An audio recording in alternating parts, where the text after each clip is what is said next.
گوشت کے حوالے سے آپ نے پوچھا ہے تو اطباء اس حوالے سے یہ فرماتے ہیں کہ مچھلی، یہ جو الرجی وغیرہ کے جو مریض ہوتے ہیں یا جنہیں جلدی امراض ہوتے ہیں، خارش وغیرہ کسی بھی حوالے سے، پھوڑے پھنسی، تو کسی کو بھی لے لیا جائے تو اس میں جو ہے بڑے کا جو گوشت ہوتا ہے بڑے جانور کا، بکرے کا، دمبے کا، اسی طرح مرغی وغیرہ سے ہٹ کر جو بڑے کا گوشت ہوتا ہے، گائے بھینس وغیرہ کا، تو اس میں دیکھا گیا ہے کہ یہ اس مرض کو بڑھا دیتا ہے۔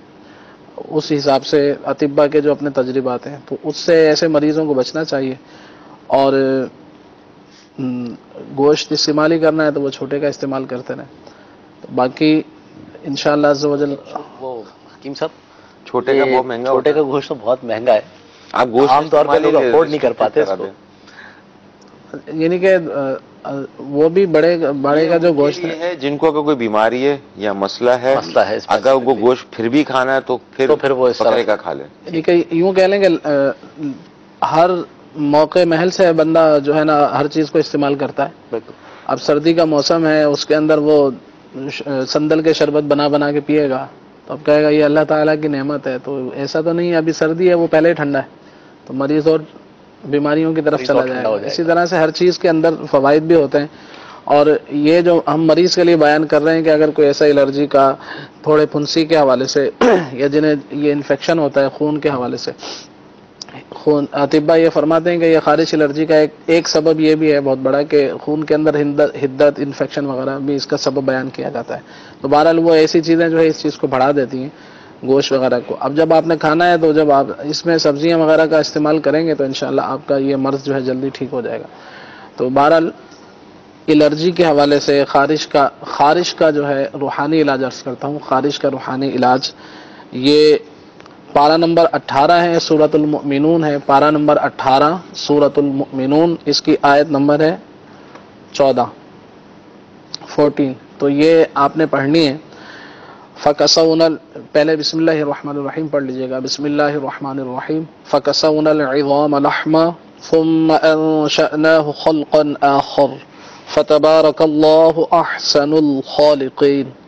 تو یہ آیت مبارکہ جو ہے ایک مرتبہ پڑھ کر آپ خارش کے مریض پر دم کریں گے۔ جو مریض ہے وہ چاہے تو خود بھی دم کر سکتا ہے، تو روزانہ صبح شام چاہیں تو دم کرتے رہیں، تو چاہے ایک مرتبہ دم کر لیں تو انشاءاللہ عز و جل جو خارش کا کسی بھی طرح کا مریض ہوگا اللہ تعالیٰ کی رحمت سے امید ہے کہ اس کو فائدہ حاصل ہوگا انشاءاللہ۔ یہ روحانی علاج ہو گیا، گھریلو علاج عرض کرتا ہوں، دونوں طرح کے علاج ہیں کہ جو جیسا علاج کرنا چاہے، کہ بعض جوشاندے کو پسند کرتے ہیں تو انشاءاللہ جوشاندے کا بھی علاج جوشاندے کے ذریعے بھی عرض کرتا ہوں، اور بعض لوگ جو ہے جوشاندے کا ان کے پاس ٹائم نہیں ہوتا بنانے کا تو وہ پاؤڈر بنا کے رکھ لیں صفوف، تو انشاءاللہ اس سے فائدہ حاصل ہوگا۔ اس میں عشبہ مغربی کے نام سے ایک جڑی بوٹی آتی ہے، عشبہ مغربی، یہ آپ کو میں دکھاتا ہوں، یہ آپ دیکھ لیجئے، عشبہ مغربی اس کا نام ہے، یہ آپ لے لیجئے گا۔ یہ ایک وقت کی خوراک بیان کر رہا ہوں، جو شاندے کے طور پہ آپ گھریلو علاج جو آپ کریں گے، دیسی جو نسخہ ہے عشبہ مغربی، یہ آپ نے 6 گرام لینی ہے۔ اور دوسری چیز جو ہے وہ ہے منڈی بوٹی، یہ چھوٹے چھوٹے گول گول سے بیر کی طرح اس کی شکل ہوتی ہے، یہ آپ نے لینی ہے تقریباً 6 گرام۔ یہ دونوں چیزیں ہو گئیں۔ اور تیسری چیز جو ہے وہ ہے عناب، یہ بیر کی طرح بڑے بڑے ہوتے ہیں اور بیر ہی کی شکل کے تقریباً ہیں، تو اسے کہتے ہیں عناب، یہ آپ نے تقریباً 10 دانے لینے ہیں۔ اب اس کا کرنا کیا ہے کہ تمام دواؤں کو پہلے تو آپ دھو لیں کہ اس کے اندر جو مٹی وغیرہ ہو وہ صاف ہو جائے، اس کے بعد 1 گلاس گرم پانی کے اندر رات کو اس کو بھگو دیجئے، اور صبح جو ہے آپ اس کو گرم کر کے بھی پی سکتے ہیں، جیسے تھوڑا اس کو گرم کر لیں اور جب آدھا گلاس پانی رہ جائے تو اس کو آپ چھان کر پی لیجئے۔ اور اگر اتنا ٹائم آپ کے پاس نہیں ہے تو اس کا دوسرا انداز بھی ہے کہ فوری اسی وقت آپ جو ہے 1 گلاس پانی کے اندر اس کو جیسے ڈال لیں اور اچھی طرح ابالیں، جب آدھا گلاس پانی رہ جائے تو آپ اس کو پی لیں۔ تو دونوں انداز سے آپ اس کو کر سکتے ہیں کہ رات بھر بھیگا رہے تو اس کے زیادہ جو اثرات ہیں وہ پانی کے اندر آ جائیں گے، تو اسی پانی کو صبح جو ہے آپ گرم کر کے جب آدھا گلاس رہ جائے تو آپ پی لیجئے، اور صبح شام دونوں ٹائم یہ کرتے رہیں مہینہ بھر، جیسا آپ کا مرض ہے۔ اگر جیسے ابھی کسی نے کہا تھا کہ 2 سال ہو گئے الرجی وغیرہ ہے تو یا سال بھر ہو گیا ہے، تو اسی حساب سے اس کو مہینہ، 2 مہینہ، 4 مہینے، 6 مہینے بھی استعمال کر سکتے ہیں۔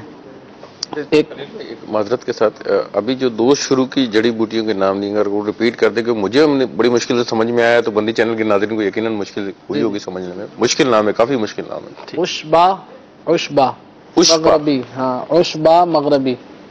عشبہ آپ بولیں گے نا صرف تو عشبہ میں بھی آپ کو یہ دستیاب ہو جائے گا.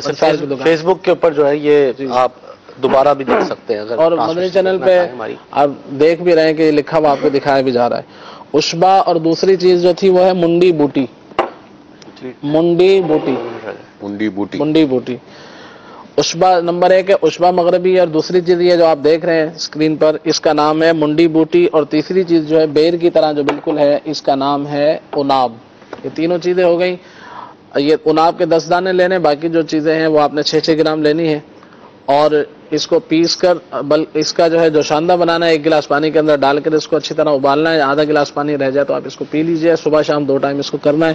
تو انشاءاللہ یہ بہت بہترین ہر طرح کی جیسے الرجی ہے اور پھوڑے پھنسی سبھی امراض میں انشاءاللہ فائدہ مند ثابت ہوگی انشاءاللہ. اور دوسری چیز جو ہے وہ بھی آپ دیکھ لیجئے.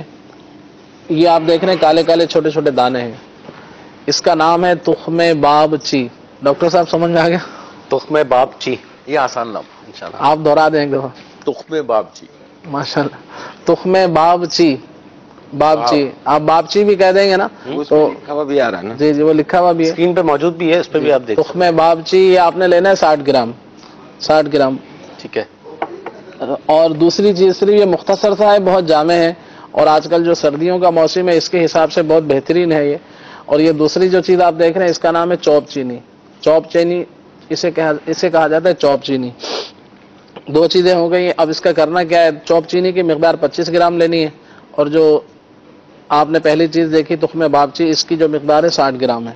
تو دونوں دواؤں کو آپ اچھی طرح صاف کرنے کے بعد باریک اس کو پیس لیجئے.